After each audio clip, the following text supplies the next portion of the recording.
오스트리아 유태인으로 정신과 의사였던 빅터 프랭크라는 사람이 있었습니다.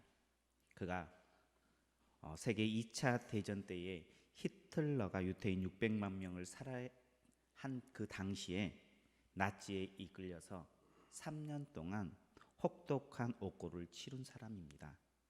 그는 감옥에서 그야말로 인간으로서 도저히 견딜 수 없을 만큼 많은 고통을 당했습니다. 부모와 아내가 먼저 나치에게 죽임을 당했습니다. 그리고 얼마 있어서 그의 자녀들도 그의 손에 죽임을 당합니다. 나치의 그 악마 같은 손길 가운데 하루하루를 매일 살아가는데 매일 죽음의 그림자가 자신을 덮어오는 것 같습니다. 그 어느 한순간도 살아있다 할 만큼 평안을 누린 적도 없습니다. 그런데 놀라운 것은 그 순간에도 이 빅터 프랭크는 평정심을 잃지 않았다는 것입니다. 심지어 죽음의 위협 가운데에서도 분노하지 않고 원망하지 않고 절망하지 않고 평안함 가운데에 있었다는 것입니다. 그가 그렇게 할 수 있었던 이유는 그가 이렇게 이야기합니다. 너희들이 내 부모를 빼앗아가고 내 아내를 빼앗아가고 내 자녀를 빼앗아갔다. 그러나 너희가 나에게 절대 빼앗아갈 수 없는 것이 한 가지 있다. 그것은 이러한 상황 가운데에서 내가 반응하는 것, 내가 선택할 수 있는 자유. 그래서 절망이 아닌 분노가 아닌 원망이 아닌 희망을 선택할 수 있는 그런 선택권은 너희가 나에게 빼앗아 갈 수 없다라고 이야기했다고 합니다. 나치에게 잡혀서 죽음의 위기 가운데에 있는 상황 가운데에 선택할 수 있는 것이 있겠습니까? 라고 묻는다면 사람들은 어떻게 대답할까요? 만약에 우리 성도님들이 그곳에 있었다면 당신이 선택할 수 있는 것, 그것 무엇이 그곳 가운데에 있었습니까? 그러면 아무것도 없었습니다 라고 대부분 말할 거예요. 그런데 이 빅터 프랭크는 내가 선택할 수 있는 것이 있는데 나는 그런 어려움 가운데에서도 절망이 아닌 희망을 선택했습니다 라고 이야기했습니다. 아무것도 없는 상황 가운데에서 선택할 수 없다라고 생각하는 그 상황 가운데에서도 나는 선택할 것이 있습니다 라고 고백하며 희망을 선택한 빅터 프랭크인데, 우리 성도님들께서는 지금 사순절 기간들을 보냈습니다. 그 사순절 기간들을 보내면서 무엇을 선택하며 살았습니까? 혹시 원망하며 불평하며 이 시간들을 보내고 있지는 않았습니까?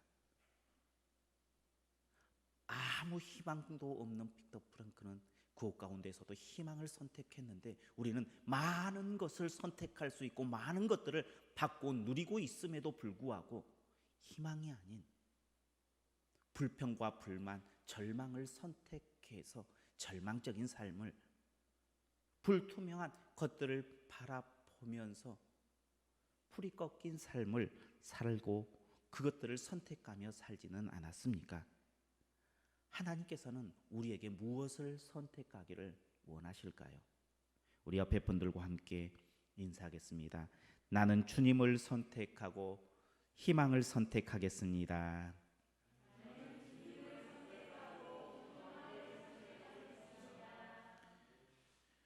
우리가 무엇을 선택하느냐에 따라서 우리의 삶의 방향이, 질이 바뀔 수 있다는 거예요.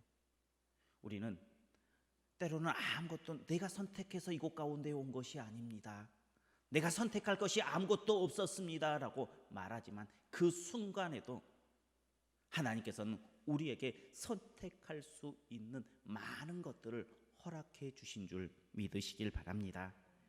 오늘은 종료주일입니다. 그리고 고난주간의 시작입니다. 예수님께서 묵묵히 십자가의 길을 걸어가셨습니다. 그리고 결국 십자가를 지시고 우리를 위해서 자신의 생명마저 내어주셨습니다. 그리고 그 십자가에서 7마디의 말씀을 하십니다. 우리는 그것을 가상칠언이라고 이야기합니다. 어떤 말씀을 하셨습니까? 아버지여 저들을 사하여 주옵소서. 또 내가 진실로 진실로 너희에게 이르노니 오늘 내가 나와 함께 낙원에 있으리라. 여자여 보소서 아들이니이다. 엘리 엘리 나마 사박다니. 나의 하나님 나의 하나님 어찌하여 나를 버리셨나이까. 내가 목마르다 다 이루었다.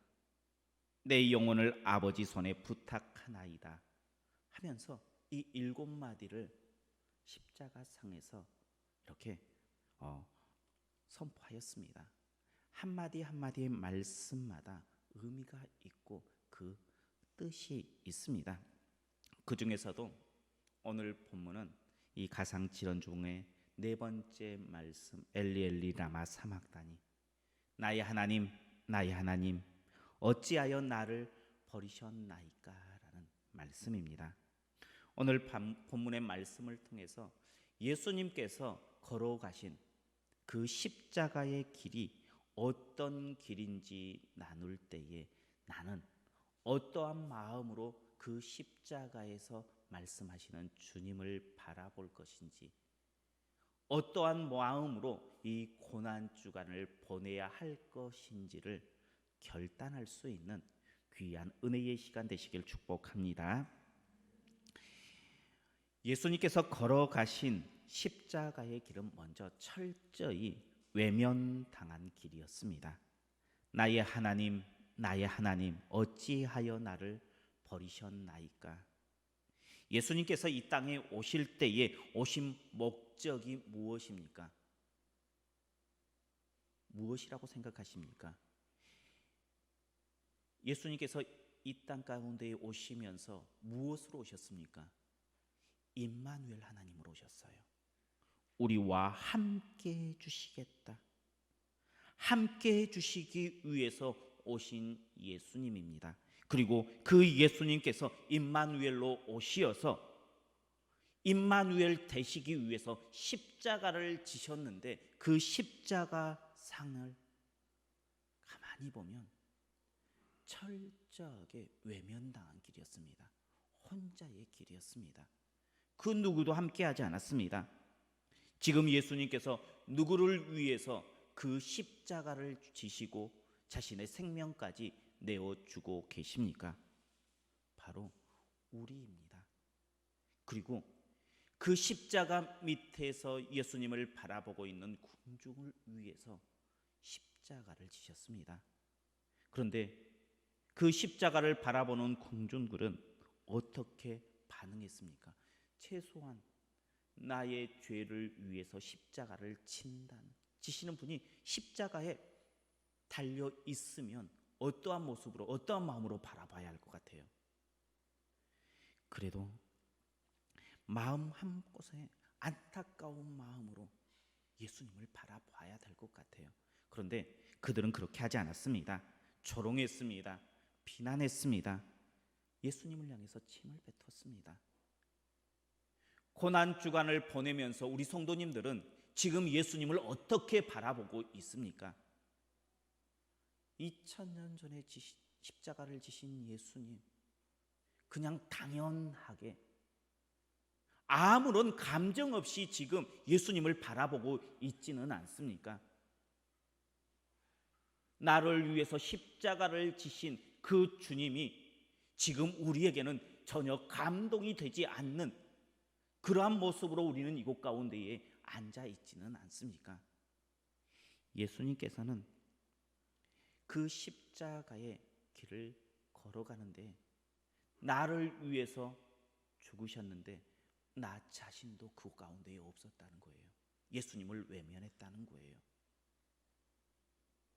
나는 아니겠지라고 이야기하지만 우리의 삶을 보면 철저하게 예수 그리스도의 그 십자가를 외면한 삶을 살았을 때가 훨씬 더 많았음을 고백할 수밖에 없습니다.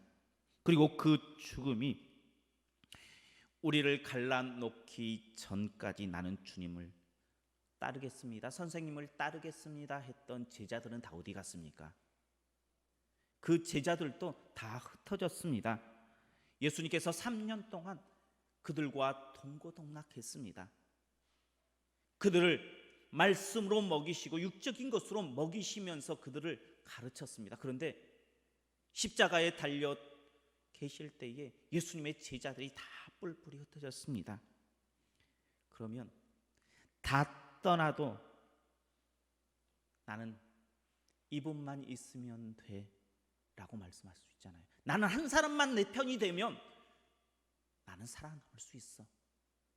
예수님도 아마 그 한 사람이 있었을 거예요. 누굴 것 같아요? 하나님 아버지만 내 곁에 있으면 돼. 그러지 않았을까요? 다 떠날 줄 알았어. 그런데 내 손을 잡아준 하나님 한 분만 있으면 되라고, 그것이면 내가 견딜 수 있고 희망을 품을 수 있어라고 할 수 있었을 거예요. 그런데 예수님께서 간절히 주님을 부릅니다. 나의 하나님, 나의 하나님. 아무리 불러봐도 대답이 없습니다. 최후의 보류, 나의 하나님, 나의 아버지. 근데 그 아버지마저도 예수님을 버리셨습니다. 외면하셨습니다. 이제 예수님은 철저하게 십자가상에서 혼자였습니다. 우리가 한참 왕따가 이슈였을 때가 있었습니다. 왕따가 얼마나 힘든지 아마 많은 언론을 통해서 보았을 것입니다. 학교에서 왕따가 되면 학교 생활 제대로 못합니다. 친구들이 철저하게 따돌립니다. 선생님에게 이야기해도 선생님이 그것을 해결해 주지 못합니다. 심지어 부모에게 말도 못하고 그것을 꼭꼭 참습니다. 그리고 결국은 극단적인 선택을 한 학생들도 있습니다. 왕따가 외면당하는 것이 이렇게 힘이 든 것입니다. 외면당하는 것, 그것은 한 번이 아니에요. 아무리 불러도 죽을 힘을 다해서 뭔가를 외치고 뭔가를 행해도 누구도 봐주지 않아요. 외치면 그거 아니야라고 누가 그렇게라도 이야기해주면 그 사람은 왕따가 아닌 거예요. 외면당한 것이 아니에요. 그런데 아무리 외쳐도 메아리조차 들리지 않아요. 아무런 반응이 없어요. 이게 예수님께서 지신 십자가의 길이었어요. 그런데 어떻습니까? 예수님께서 아무리 우리에게 해도 요즘에 많은 성도들은 반응이 없어요. 지금도 예수님께서는 외로운 그 십자가의 길을 걷고 있음을 우리는 기억해야 돼요. 예수님께서 그때만 십자가를 지신 게 아니라 지금도 많은 성도들을 향해서 사랑한다. 그리고 많은 음성의 메시지를 주는데 그냥 한 귀로 듣고 한 귀로 흘려버리면서 반응 없는 삶을 살아가고 있는 우리는 아닙니까? 예수님께서 십자가를 지셨던 그 순간이 철저한 외면, 철저히 혼자인 상태였습니다. 그런데 그 철저하게 혼자 된 이유가 무엇입니까? 예수님께서 잘못해서 그런 것은 아닙니다. 죄 때문이었습니다. 우리의 죄 때문에. 죄의 문제는 이렇게 철저하게 외면당하는 길입니다. 그런데 우리는 죄를 짓는 것을 너무나 쉽게 생각하며 죄에 대해서 너무나 관대한 우리의 모습들이 우리의 삶 가운데에 있다는 것입니다. 철저히 외면당한 것은 싫어하면서 그냥 죄에 대해서는 너무나 쉽게 허용한다는 것입니다. 죄 지은 것 주님 앞에 나아가서 회개하면 되지. 예수님께서 얼마나 힘들게 그 죄를 해결해 주셨는지는 생각하지 않아요. 그냥 해결받을 수 있다는 그 이유만으로 죄를 너무나 쉽게 생각하고 받아들이는 우리의 모습, 그것이 아마 예수님께서 십자가를 지시면서 더 외로웠던 길이 아닐까라는 생각을 해봅니다. 지금도 그 십자가상에서 외로움을 느끼면서 우리를 바라보고 있지 않을까 우리는 생각해야 된다는 것입니다. 그 외로운 길을 걸어가신 예수님을 바라보면서 우리는 우리의 죄의 심각성을, 그 죄가 가볍지 않음을 고백할 수 있는 그런 고난주간이 되었으면 좋겠어요. 이번 고난주간만이라도 내가 조금 더 죄 가운데에서 벗어나 주님 편에 서겠다 결단할 수 있는, 그래서 예수님을 더 이상 외롭게 두지 않겠노라 결단할 수 있는 우리 성도님들 되시길 축복합니다. 두 번째, 예수님께서 걸어가신 그 십자가의 길은 처절한 부르짖음의 길이었습니다. 오늘 본문의 말씀을 우리 같이 한번 보겠습니다. 같이 한번 읽어보겠습니다. 제9시에 예수께서 크게 소리 지르시되 엘리 엘리 라마 사막다니 하시니, 이를 번역하면 나의 하나님 나의 하나님 어찌하여 나를 버리셨나이까 하는 뜻이라. 아멘. 십자가에서 7마디 말씀을 하셨어요. 근데 그 7마디 말씀 하나하나의 뜻이 있는데 그 말씀 중에 가장 처절한 말씀이 어떤 말씀일 것 같아요? 어떤 말씀을 딱 들으면 내가 이 말씀 중에 가장 마음 아픈 말씀 하나를 꽂으라 그러면 어떤 말씀을 꽂을 것 같아요? 아마 이 말씀이 아닐까 생각해요.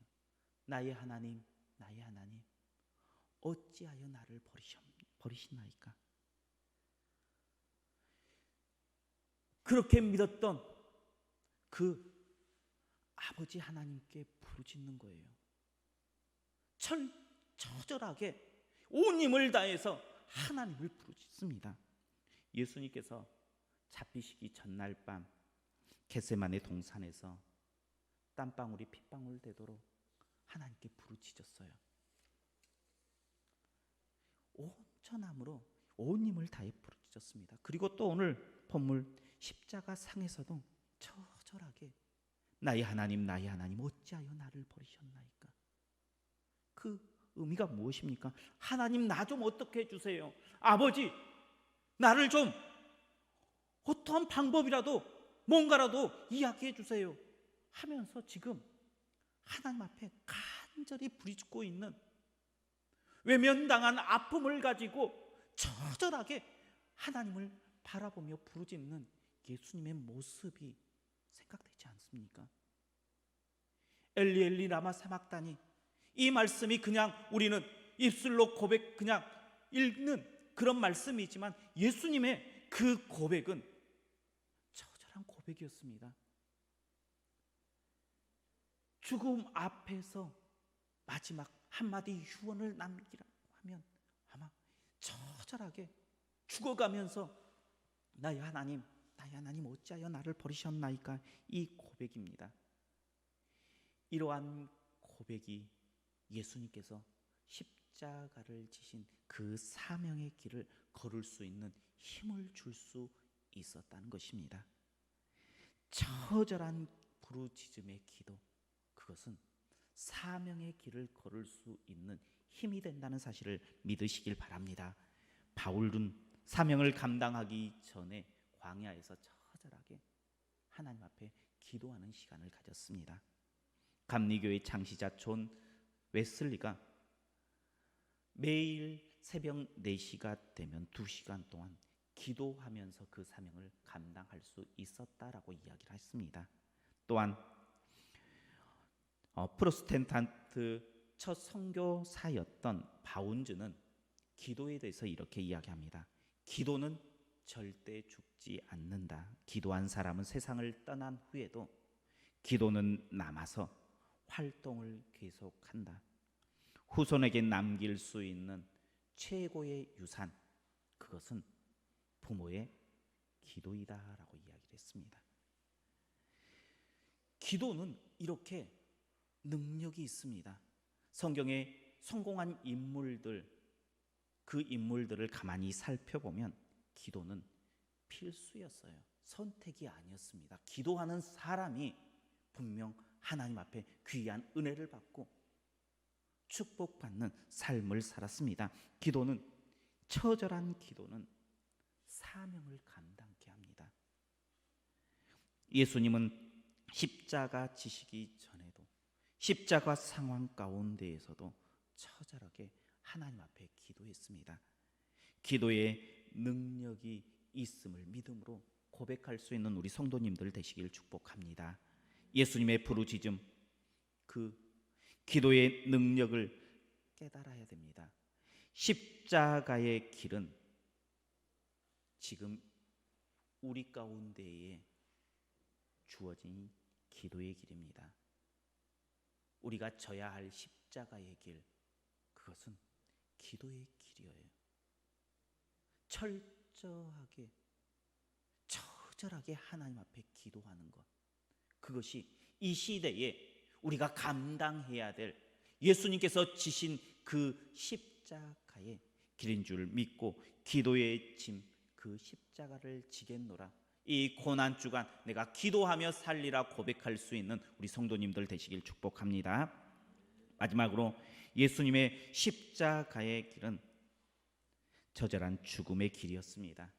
예수님께서 십자가에 오르신 것은 하나님의 아들임을 증명하기 위해서가 아니었습니다.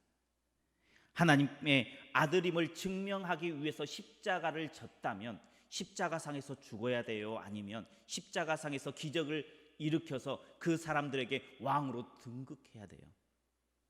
어떤 것이 하나님의 아들로 증명할 수 있겠습니까?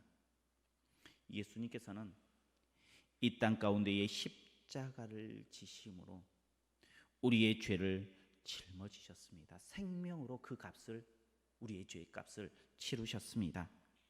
로마서 6장 23절에 죄의 삭은 사막이요 하나님의 은사는 그리스도 예수 우리 주 안에 있는 영생이다라고 말씀해 주셨습니다. 예수님께서, 하나님께서 정해 놓으신 그 죄의 값에 대한 것을 치르시기 위해서 십자가 상에서 철저하게 죽으셨습니다. 옆구리에 창을 맞으시고 물과 피를 다 쏟으시면서 진짜 죽었음을 우리에게 보여주셨습니다. 이렇게 예수님께서 우리를 위해서 철저하게 죽으셨기에 우리의 죄는 깨끗하게 될 줄 믿으시길 바랍니다.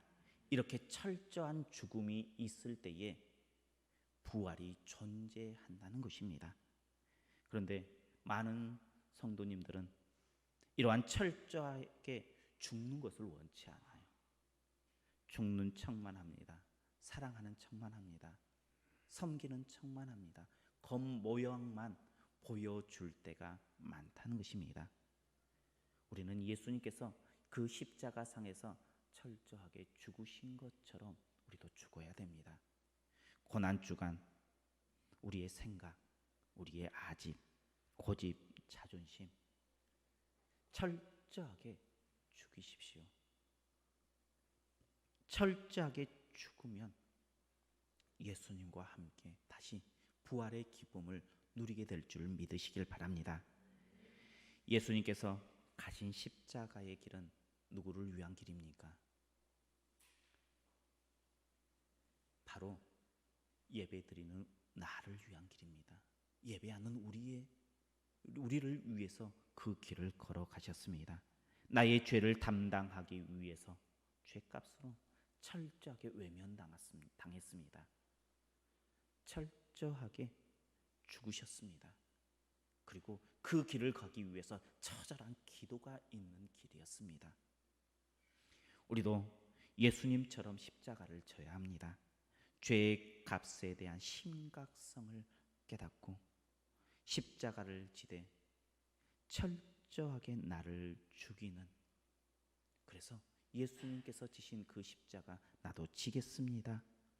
예수님께서 기도하였던 그 기도 나도 기도로 하나님 앞에 올려드리겠습니다 고백하며 이 고난주간 철저하게 주님께서 걸어가신 길을 함께 걸어갈 수 있는 우리 성도님들 되시길 축복합니다. 그래서 예수님께서 부활하실 때에 그 부활의 기쁨 또한 우리 성도님들 한 분 한 분들 모두가 누릴 수 있는 복된 우리 성도님들 되시길 축복합니다. 기도하겠습니다. 우리를 사랑하시어 독생자 예수님까지 우리 가운데 내어주신 하나님 아버지 감사드립니다. 예수님께서 묵묵히 십자가의 그 길을 걸어가신 것처럼 이제 우리도 고난주간 철저하게 우리가 져야 할 그 십자가의 길을 걷기를 원합니다. 하나님, 우리로 철저하게 죽게 하시고 철저하게 기도함으로 부르짖음으로 우리가 져야 할 십자가를 지고 주님께 나아가 주님께서 걸어가신 그 십자가의 길을 걸어감으로 부활의 기쁨 또한 함께 누리는 우리 믿음의 백성이 되게 하여 주옵소서. 예수님 이름으로 기도하옵나이다. 아멘.